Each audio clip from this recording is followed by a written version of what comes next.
Oke, sudah 18.40. Saya mulai aja kali ya. Baik, Ibu.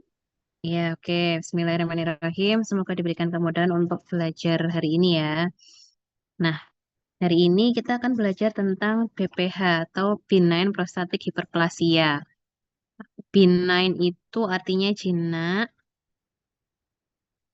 terus prostatik itu prostat, hiperplasia itu pembesaran ya, pembesaran karena adanya jumlah sel yang banyak. Nah, definisinya BPH itu apa? BPH itu sebetulnya eh, apa istilahnya tumor jinak pada prostat. Namun karena prostat ini adalah letaknya di kanan kirinya uretra ya, di kanan kirinya uretra. Kalau misalnya dia membesar, maka akhirnya kalau semakin membesar, lumennya uretra ini akan menyempit. Sebentar, mouse-nya hilang nih. Ini udah bisa. Sebentar. Nah, oke, udah. Nah, definisinya BPH juga sering disebut dengan tumor jinak. Nah, BPH itu merupakan penyakit tersering kedua penyakit kelenjar prostat di klinik urologi di Indonesia. Kenapa? Karena BPH ini banyak sekali muncul pada lansia. Jadi artinya pada lansia itu jumlah pasien yang BPH itu meningkat. Kenapa? Karena pada lansia itu terjadi ketidakseimbangan hormon DHT. Seperti itu. BPH adalah pembesaran progresif dari kelenjar prostat secara umum laki-laki usia lebih dari 50 tahun.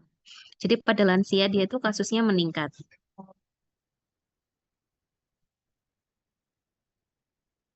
Nah, BPH dari prostat yang membesar itu akan menyebabkan beberapa derajat obstruksi uretral dan pembatasan aliran urinarius. Nah, nanti akan ada ilustrasinya, gambarnya ya. Kenapa kalau prostatnya membesar kok selalu aliran urinnya ini terbatas? Pembesaran prostat jinak ini terjadi karena sel-sel prostat memperbanyak diri melebihi kondisi normal. Kok bisa dia memperbanyak diri? Karena ada ada hormon DHT yang berlebihan ya, atau dihidrotestosteron. Nah, ini dia gambarnya. Ini vesika urinaria atau kantong kencing. Terus yang ini prostat. Nah, prostatnya tuh di sini. Nah, disinilah uretra. Ini saluran kencing ya. Nah, ini anatominya prostat. Prostat itu merupakan kelenjar eksokrin yang fibromuskular yang terletak persis di bawah kandung kemih pada sistem reproduksi pria. Nah, fungsinya apa sebetulnya prostat itu? Prostat itu memiliki fungsi untuk memproduksi cairan seminal dan sekresi lain yang membuat saluran uretra terjaga kelembapannya. Kemudian, prostat juga menyalurkan sekresi dari testis secara kimiawi dan fisiologis sesuai dengan kebutuhan spermatozoa. Jadi, ini kan kelenjar ya, prostat itu kan kelenjar. Jadi, fungsi utamanya adalah untuk mensekresi kebutuhan apa ya, cairan seminal dan sekresi lain yang berfungsi untuk uretranya ini. Seperti itu. Nah, di sini bisa dilihat di sini adalah kantong kemih atau vesika urinaria nanti kita bilangnya. Terus di sini ada saluran kencing kan, ada uretra. Nah, prostatnya di sebelah sini, kanan sama kiri atau mengelilingi. Bisa kalian bayangkan kalau misalnya si prostatnya ini membesar, dia akan menekan ke dalam. Menekan ke dalam menyebabkan lumen uretranya menyempit. Nah, disitulah nanti akan muncul beberapa keluhan. Nah, ini anatomi, ini ada bladder yang ada prostat pada orang normal. Tuh ya, ini prostatnya segini cumanan ukurannya. Lalu si uretranya itu lumayan lebar lumennya ini. Kemudian ini pada pasien yang terjadi BPH. Nah, di sini terlihatlah bahwa prostatnya itu membesar. Nah, ketika prostatnya membesar, dia akan mendorong ke dalam sehingga di sini uretranya akan menyempit. Nah, bisa kalian bayangkan uretra itu kan tempat untuk mengeluarkan kencing ya, mengeluarkan kencing ya. Nah, dari bladder atau dari vesika urinaria ini. Nah, kalau misalnya si lumennya ini sempit atau kecil, eh, pasti rasanya ini ya kalau kalau kalau mau pipis dia akan mengejan, mengejan kuat gitu kan. Kemudian urinnya tertahan di sini. Nah, di sini mulai terlihat si otot polos yang melapisi apa ini vesika urinaria atau kandung kemih ini akan terbentuk apa ini ya selula dan sakula atau lubang cekungan dan juga benjolan membesar dia hipertrofi gitu. Nah, ini kalau dari irisan samping ini normalnya seperti ini prostatnya kecil, saluran uretranya ini masih luas atau lebar, tapi kalau pada pasien BPH di sininya kan bengkak ya, membesar.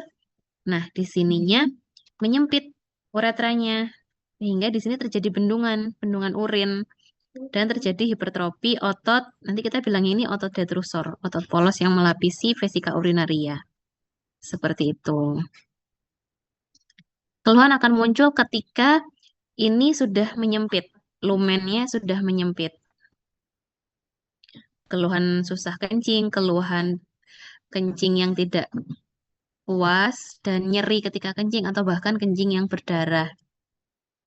Nah, ini kalau dari potongan jaringannya ya, terlihat sekali di sini uretranya itu sangat kecil. Nah, ini kelenjar prostatnya yang besar ya.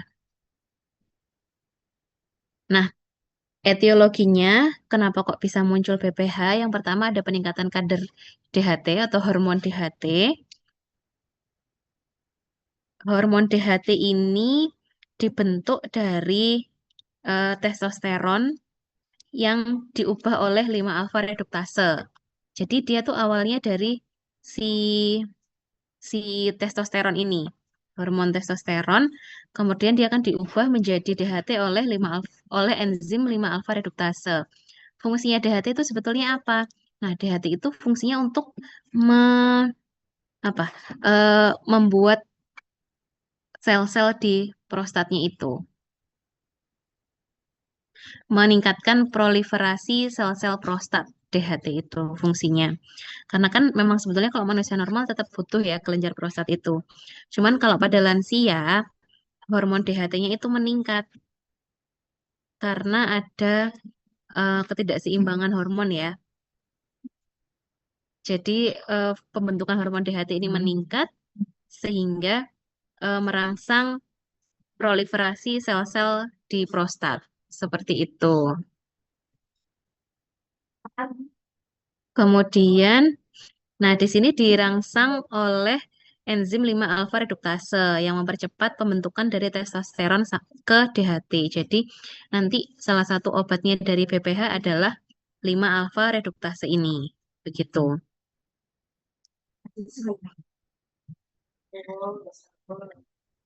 Kemudian ada perubahan keseimbangan antara hormon testosteron dan estrogen pada usia lanjut. Nah, ini juga yang bisa menyebabkan BPH. Kenapa?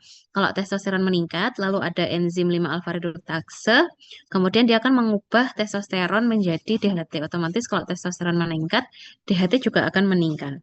Kalau DHT meningkat, maka proliferasi sel-sel pada prostat juga akan meningkat. Kemudian ada proses aging atau proses penuaan ya. Jadi kan memang populasi pada lansia laki-laki ini meningkat ya untuk PPH ini ya karena adanya proses aging. Jadi semakin tua, semakin banyak kasus ini muncul seperti itu. Terus pada proses penuaan ini juga menyebabkan peningkatan reseptor hormon DHT ini di prostat. Jadi reseptornya kan meningkat eh akhirnya kalau reseptornya meningkat ya pasti akan meningkatkan proliferasi sel ya. Kemudian meningkatnya lama hidup sel prostat karena berkurangnya sel-sel yang mati. Jadi sebetulnya sel-sel yang ada di prostat itu sel-sel yang mati dan sel-sel yang hidup itu jumlahnya seimbang. Ada yang hidup, ada yang mati. Tapi pada pasien BPH ini sel-sel yang mati itu berkurang jumlahnya. Jadi semakin banyak sel-sel yang muncul, sel-sel yang hidup seperti itu. Kemudian ada peranan dari growth factor sebagai pemacu pertumbuhan stroma pada kelenjar prostat. Stroma itu seperti jaringan penghubung ya, jaringan ikat seperti itu. Terus kemudian ada terjadi proliferasi abnormal sel stem yang menyebabkan produksi sel stroma dan sel epitel kelenjar prostat yang berlebihan. Jadi akhirnya membesar prostatnya. Nah, ini adalah patofisiologinya. Tadi dari beberapa etiologi ada usia lanjut, growth factor yang meningkat, DHT yang meningkat, dan teori stem cell tadi akan meningkatkan proliferasi sel pada prostat. Proliferasi sel itu pertumbuhan sel-sel ya. Karena kan kalau hiperplasia itu semakin banyak jumlah selnya. Jadi kok bisa banyak ya? Karena proliferasi selnya itu meningkat. Setelah terjadi proliferasi sel, maka terjadi hiperplasia pada epitel dan stroma di kelenjar prostat. Hiperplasia meningkat jumlah selnya di kelenjar prostat, maka muncullah yang namanya BPH, benign prostatic hyperplasia. Seperti itu. Nah, kalau terjadi BPH kan semakin membesar, membesar, dan membesar, maka terjadilah penyempitan lumen uretra prostatika. Jadi uretra yang ada di prostat ya. Tadi kan sudah dilihat ya di gambar anatominya. Jadi harusnya uretra ini kan lebarnya kan cukup ya, sehingga bisa mengeluarkan urin dengan lancar. Namun pada pasien BPH itu lumen uretranya menyempit karena terjadi pembesaran prostat. Kalau uretranya menyempit, maka akan terjadi hambatan pada aliran urin. Pipis tuh nggak bisa karena terhambat kan, dia menyempit. Kemudian terjadilah bendungan vesika urinaria atau tahanan pada kantung kemih. Vesika urinaria itu kantung kemih atau bladder tadi ya. Kalau ada terjadi bendungan atau tahanan, maka akan meningkatkan tekanan intravestikal. Tekanan pada intravestikal ya. Kalau tekanannya itu meningkat, tekanan di dalamnya kandung kemih maksudnya ya, intravestikal tuh. Kalau tekanannya meningkat, akan menyebabkan kontraksi otot detrusor kandung kemih. Kenapa kok bisa meningkat? Ya karena eh, di kandung kemih itu mau keluar urinnya, tapi nggak bisa. Jadi kan kayak bekerja keras untuk menahan kan akhirnya si otot detrusornya ini. Otot detrusor tuh otot polos yang ada di kandung kemih, di dalam lumennya kandung kemih itu. Dia terjadi kontraksi karena menahan urinnya itu. Kalau keseringan kontraksi ototnya, lama-lama kan terjadi hipertrofi pada otot detrusor dan terjadi trabekulasi. Terjadi hipertrofi otot detrusor itu eh, pada ininya tadi ya, pada kandung kemihnya ya atau bladdernya di dalamnya. Trabekulasi itu kayak gambarnya tadi ya, ada benjol-benjolnya gitu. Karena kan dia membesar. Terbentuk selula dan sakula di vertikal atau di vertikulum pada kandung kemih. Selula sakula itu kayak apa? Cekungan dan benjolan. Hmm, benjolan ya. Kalau yang di vertikulum itu kayak benjolan pada kandung kemih, jadi nggak rata gitu. Akhirnya, akhirnya muncullah yang namanya LUTS atau Lower Urinary Tract Syndrome, gejala gejala saluran urin bagian bawah seperti itu. Biasanya yang bikin pasien datang ke rumah sakit atau datang ke klinik untuk memeriksakan diri karena sudah adanya ini. Mereka tidak sadar kalau prostatnya mulai membesar, belum sadar. Tapi ketika sudah ada LUTS ini biasanya mereka baru memeriksakan diri. Dan biasanya di situ derajatnya sudah besar karena sampai muncul LUTS ini pasti derajat BPH-nya sudah besar karena sudah mampu membuat lumen uretranya ini tadi menyempit. Nah, sebetulnya patofisiologi dari BPH ini adalah utamanya adalah meningkatnya hormon DHT dan enzim 5 alfa reduktase. 5 alfa reduktase tipe 2 ya. Karena DHT ini berpengaruh untuk eh, proliferasi sel-sel yang ada di prostat. Nah, ini ya. Dia menstimulasi pertumbuhan sel dan menghambat terjadinya kematian sel sehingga kalau yang mati lebih sedikit daripada yang tumbuh, maka prostatnya akan membesar. Nah, jadi intinya di hormon DHT dan enzim 5 alfa reduktase itu. Kemudian patofisiologi yang kedua adalah tonus alfa adrenergik yang berlebihan pada otot polos prostat, dan juga otot polos yang di bladder tadi ya, yang eh, hipertrofi kan, karena ototnya kontraksi, kontraksi terus akhirnya hipertrofi. Nah, makanya obatnya nanti adalah obat-obat yang untuk merelaksasi tonus otot atau alpha adrenergic blocker nanti ya namanya ya. Karena kalau kontraksi terus-menerus pada kelenjar prostat akan semakin mempersempit uretra. Ini ada berikutnya ada gejala dan tanda. Gejala umumnya adalah sering kencing, sulit kencing, nyeri saat berkemih, kemudian urin berdarah, cairan ejakulasi berdarah, ada gangguan ereksi, dan juga nyeri pinggul atau punggung. Nyeri pinggul atau punggung muncul ketika ada infeksi ya. Biasanya kalau kalau BPH disertai dengan infeksi akan muncul nyeri pinggul atau punggung. Sedangkan tanda klinisnya terjadi pembesaran dengan konsistensi yang kenyal pada pemeriksaan DRE atau Digital Rectal Examination. Ini yang memeriksa dokter ataupun perawat. Di situ bisa diraba prostatnya mengeras atau membesar. Nah, manifestasi klinik dari LUTS ada gejala iritatif dan gejala obstruktif. Gejala iritatif sering miksi atau sering kebelet pipis, kemudian terbangun untuk pipis pada malam hari, kemudian perasaan ingin miksi sangat mendesak atau urgensi ya, dan nyeri pada saat miksi ya. Karena kan lumennya tadi menyempit ya, jadi kayak nyeri kalau misalnya mau pipis. Kemudian gejala obstruktifnya ada pancaran melemah, rasa tidak puas ketika kencing. Kalau kencing harus menunggu lama karena dia kan butuh ngeden dan sedikit-sedikit ya. Terus kencing terputus-putus karena kan memang lumennya menyempit tadi. Waktu miksi memanjang yang akhirnya menjadi retensi urin dan inkontinen karena overflow. Itu juga bisa terjadi. Kemudian ada gejala pada saluran kencing bagian atas. Ini biasanya kalau sudah terjadi infeksi. Infeksinya merembet sampai ke ginjal juga bisa. Ada nyeri pinggang, ada demam, sama ada hidronefrosis.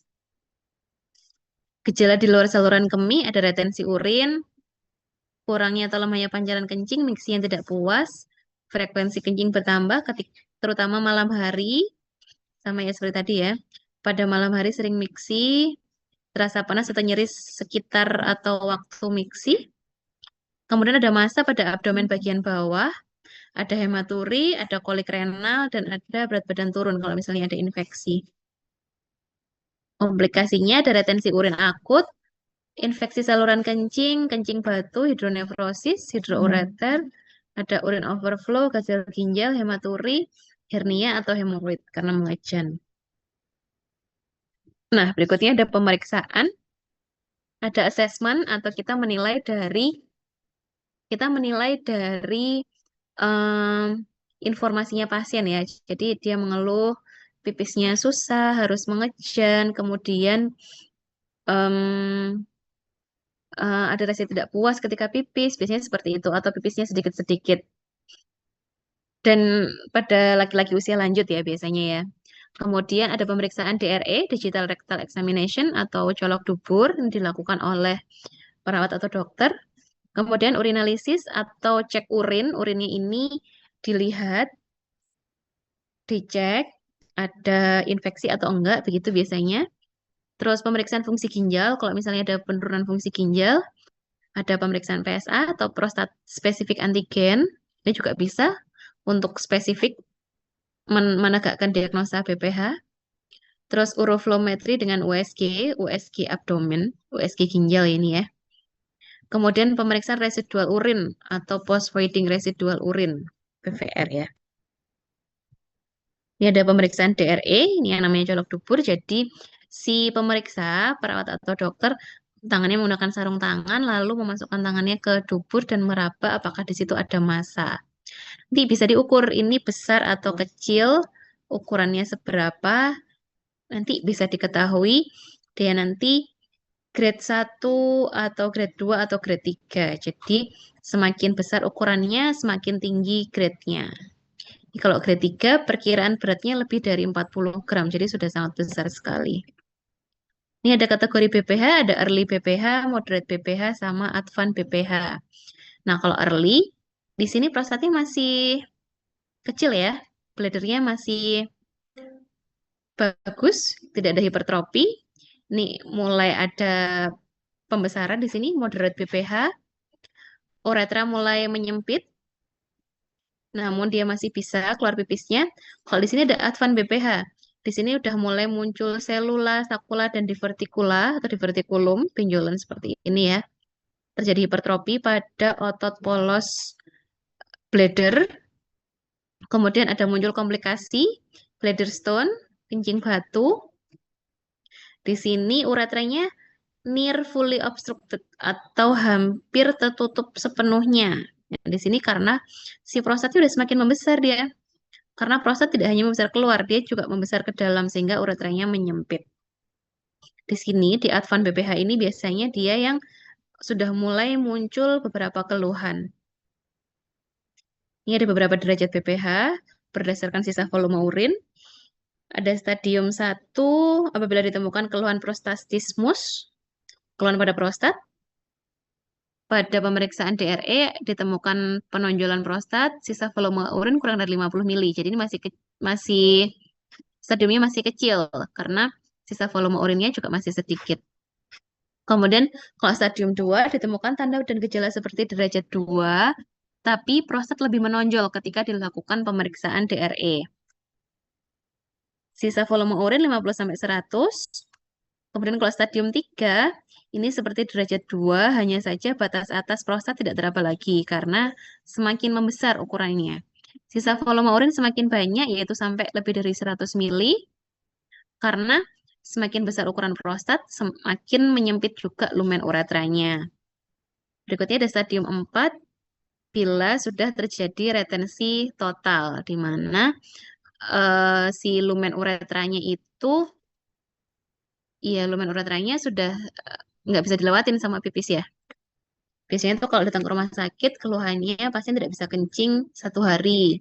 Perutnya nyeri ya, karena bladdernya penuh dengan urin. Jadi biasanya tegang gitu, nyeri. Dan sering banget terjadi pada lansia.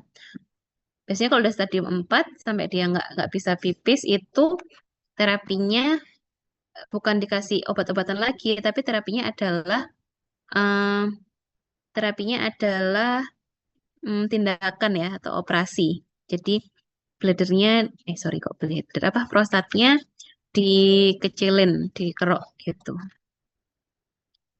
Ini ada tata laksana dari BPH.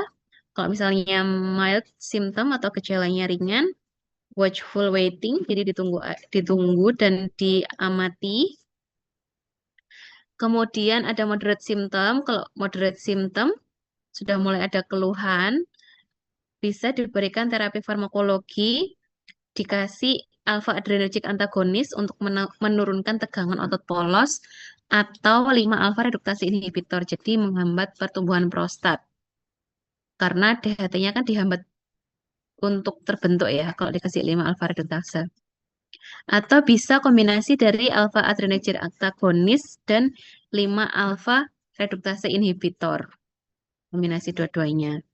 Kalau misalnya merespon, dilanjut, Kalau misalnya tidak merespon, berarti dilakukan tindakan pembedahan.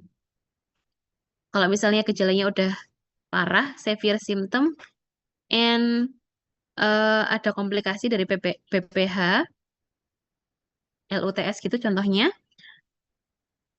berarti perlu dilakukan tindakan. Tindakannya apa aja? Nah, nanti ada eh, nah ini dia.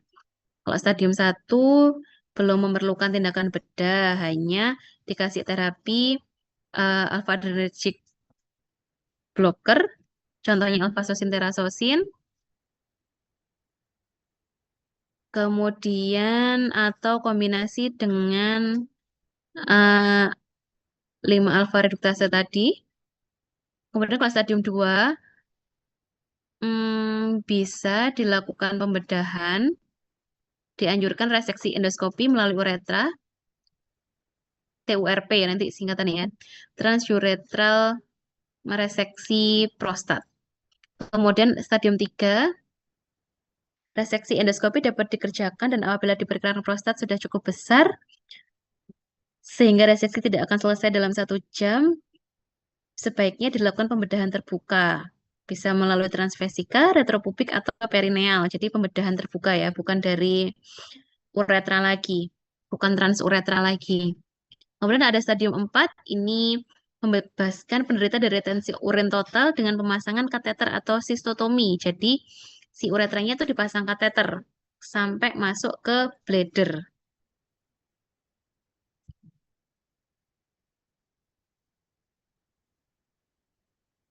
Ini ada tindakannya namanya prostatektomi. Di sini prostatektomi itu mengangkat kelenjar mengangkat kelenjar prostat ya. Ada prostatektomi suprapubis, ini melalui insisinya melalui abdomen. Kalau perineal ini insisinya dalam perineum. Kemudian kalau prostatektomi retropubik ini melalui pubis ya. Terus ini ada insisi prostat transuretral atau TUIP.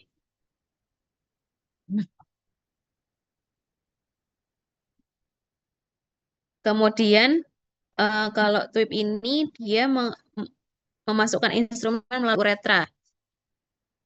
Insisi prostat melalui uretra. Jadi kayak dimasukkan alat untuk mengambil prostatnya itu melalui uretranya. Kemudian TURP, transuretral reseksi prostat. Ini pengangkatan jaringan prostat lewat uretra menggunakan resetroskop. Jadi eh, intinya kalau dilakukan tindakan bedah itu komplikasinya apa? Komplikasinya adalah pendarahan dan juga infeksi. Apalagi kalau ini ya biasanya sering dilakukan kalau ini TURP ini kan kayak dimasukkan apa ya kayak dikerok gitu ya si prostatnya itu pasti pendarahannya banyak dan juga kalau namanya pembedahan itu pasti rentan terjadinya infeksi. Jadi nanti kalau misalnya ketemu di pasien PPH di rumah sakit, hmm, pasti kalau ketemu pasien PPH di rumah sakit yang rawat inap biasanya direncanakan untuk dilakukan tindakan surgery ini. Biasanya dilakukan TURP ini yang sering. Nah, komplikasinya nanti ada pendarahan sama infeksi. Jadi terapinya bukan lagi pakai alpha adrenergic blocker tadi, tapi terapinya ya pakai antibiotik, terus untuk menghentikan pendarahan seperti itu. Nanti banyak akan ditemui kasus-kasus TURP pada pasien BPH kalau di rumah sakit. Kecuali nanti kalau misal masih di klinik rawat jalan atau di dokter praktek pribadi gitu ya. Pasien BPH biasanya ya masih pakai obat-obatan alpha blocker tadi, alpha adrenergic blocker ya, sama 5 alpha reduktase inhibitor itu. Bisa satu, bisa bisa salah satu atau bisa kombinasi. Ini ada terapi farmakologi. Tujuannya apa? Terapi farmakologinya, dia merelaksasi otot polos prostatik. Ini terapinya pakai obat yang alpha adrenergic blocker tadi, sama eh, mempengaruhi efek stimulatori testosteron pada pembesaran kelenjar prostat. Jadi supaya DHT-nya ini yaitu yang menghambat pembentukan hormon DHT menggunakan 5 alfa reduktase inhibitor. Obat yang digunakan, nah ini ada 5 alfa reduktase inhibitor ini untuk menurunkan kadar DHT intraprostat tanpa mengurangi kadar testosteron plasma. Contohnya nanti ada finasterid sama dutasterid. Berikutnya ada alpha adrenergic blocker. Ini fungsinya untuk merelaksasi otot polos prostat dan bladder neck. Otot polosnya yang prostat yang sama lumennya uretra itu tadi, sama di yang bladder neck. Jadi kalau ototnya relaksasi kan tidak terjadi tegangan ya, tidak terjadi kontraksi terus. Akhirnya bisa melebar lagi nanti lumen prostatnya. Cuman kelemahannya kalau hanya dikasih alpha adrenergic blocker ini, pembesaran prostatnya tidak terhenti, hanya keluhannya yang reda. Kemudian ada fosfodiesterase 5 enzim inhibitor, ini fungsinya untuk merelaksasi otot polos saluran kencing bawah. Biasanya digunakan untuk terapi pasien BPH dengan erectile dysfunction karena dia juga memberikan efek positif pada pasien-pasien yang terjadi erectile dysfunction. Berikutnya ada anticholinergic agent, ini untuk mengatasi LUTS untuk pasien yang tidak memiliki peningkatan volume PVR. Biasanya sering dipakai adalah ini, 5 alpha reduktase inhibitor atau alpha adrenergic blocker atau kombinasi dua obat ini, atau kadang PDE5 inhibitor ditambah 5 alpha reduktase inhibitor. Nah, 5 alpha reduktase inhibitor ini mekanisme kerjanya dia menghambat enzim 5 alpha reduktase tipe 2 di mana tadi fungsinya 5 alpha reduktase itu kan untuk eh, untuk me- membentuk hormon DHT ya dari testosteron. Jadi mekanisme kerja 5 alpha reduktase inhibitor ini adalah menghambat konversi testosteron menjadi DHT sehingga kadar DHT-nya turun. Kalau kadar DHT intraprostatnya itu turun, maka tidak terjadi proliferasi sel-sel prostat. Akhirnya pertumbuhan prostatnya terhambat seperti itu. Karena ini kan kerjanya bukan untuk merelaksasi otot polos yang ada di prostat dan di bladder ya. Maka biasanya perbaikan gejala BPH itu terjadi 6 sampai 12 bulan.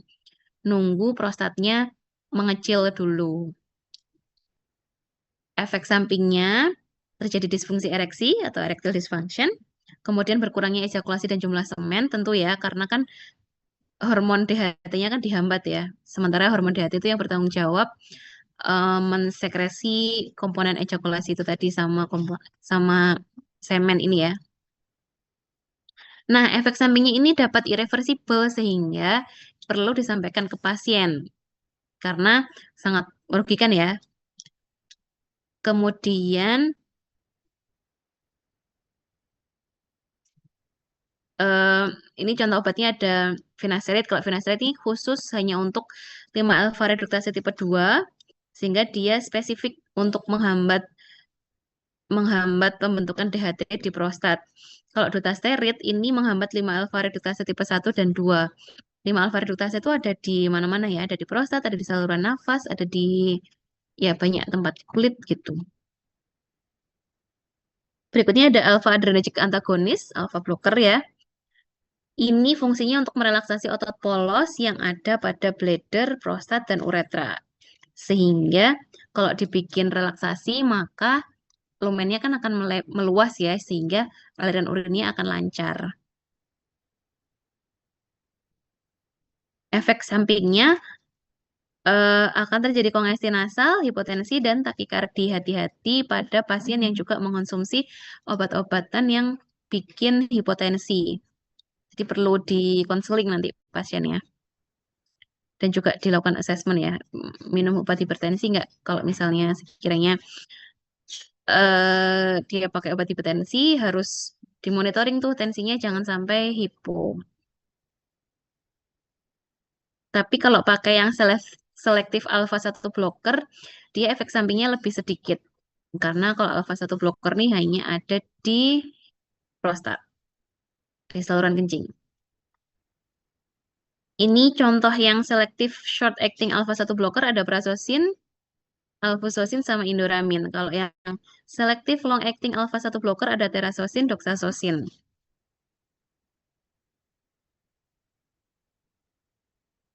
Ini ada lagi contoh yang partially subtype alpha satu a selective agent ada tamsulosin.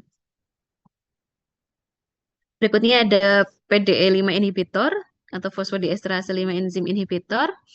Ini fungsinya sama kayak alpha blocker tadi. Dia dapat merelaksasi otot polos pada saluran kencing bagian bawah karena eh, karena PDE5 inhibitor ini fungsinya untuk eh, menghambat rusaknya CGMP. Nah, kalau misalnya CGMP-nya ini meningkat, maka terjadi vasodilatasi. Contohnya ada tadalafil, sildenafil, sama vardenafil. Tadalafil atau Cialis merupakan long-acting PDE5 inhibitor. Ini terbukti dapat mengurangi gejala LUTS atau gejala saluran kencing bagian bawah ya. Kombinasi tadalafil dengan finasterid digunakan untuk pasien BPH dengan disfungsi ereksi. Jadi tergantung pada pasiennya. Ada anticholinergic agent, ini juga fungsinya untuk merelaksasi bladder dengan cara mengurangi efek muskarinik dari asetilkolin pada otot polos. Namun sayangnya kalau di Indonesia kayaknya kalau pakai anticholinergic ini jarang. Jadi terapi pada pasien itu biasanya pakai itu tadi 5 alfa reduktase inhibitor, kemudian atau alpha blocker, bisa kombinasi keduanya, alpha adrenergic blocker tadi ya. Bisa kombinasi keduanya atau bisa kombinasi 5 alpha reduktase inhibitor dengan PDE5 inhibitor. Karena penggunaan 5 alpha reduktase inhibitor tadi kan efek sampingnya terjadi hmm, erectile dysfunction ya. Jadi kalau misal dikombinasi sama PDE5 inhibitor nanti bisa mengurangi efek eh, disfungsi ereksi itu tadi. Tentu saja kalau terapi-terapi yang farmakologi ini diberikan ketika stadiumnya belum terlalu tinggi, belum sampai terjadi retensi urin. Artinya belum sampai buntu total ya uretranya ya. Kalau misalnya sudah buntu total ya tindakan satu-satunya adalah itu dilakukan pembedahan itu tadi. Ada TURP yang reseksi prostat itu tadi, ada prostatektomi atau pemotongan prostat. Tentu saja kalau misalnya dilakukan tindakan pembedahan akan muncul efek samping infeksi dan juga pendarahan dan biasanya pasiennya mengeluh nyeri seperti itu. Nah, ini ada rangkuman dari eh, obat-obatan yang biasanya digunakan pada pasien BPH. Ada alpha satu blocker, contohnya ada terazosin, doxazosin, tamsulosin. Ada 5 alpha reduktase inhibitor yang menghambat DHT itu tadi ya. Ada finasterid, butasterid, terus ada PDE5 inhibitor, tadalafil, sildenafil, vardenafil, terus ada anticholinergic agent, tapi ini jarang digunakan kalau di Indonesia. Oke, kalau BPH ini gampang ya, intinya terapinya tuh dua, menghambat pembesaran prostat dan merelaksasi otot polos. Intinya cuma dua itu, cuman mungkin obatnya jarang terdengar ya karena ya sedikit ini ya apa pasiennya ya, jadi susah kayaknya, susah menemukan apa ya pasiennya ya kayaknya ya.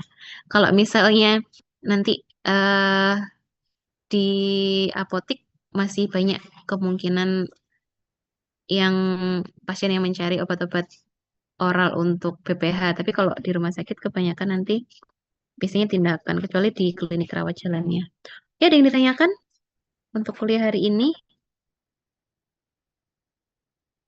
Belum ada ya, sudah jelas sekali ya kayaknya kalau BPH itu gampang. Nanti untuk pertemuan selanjutnya kita eh, apa kuliah HIV AIDS ya. Nanti komunikasi lagi ya kita ya Mbak Ade ya untuk cari jam ya. Soalnya kalau Jumat saya sebetulnya ada jam IV admixture gitu ya. Oke, ada yang ditanyakan? Belum ada. Belum ada, Bu. Gimana? Oke, belum ada ya. Ini sebagian juga yang ikut IV admixture di sini ya. Kapan kita kuliahnya IV admixture ya?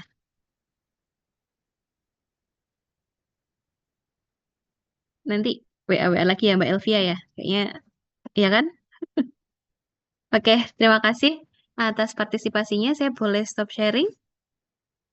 Nanti kalau misalnya ada yang ditanyakan, boleh di pertemuan selanjutnya ya.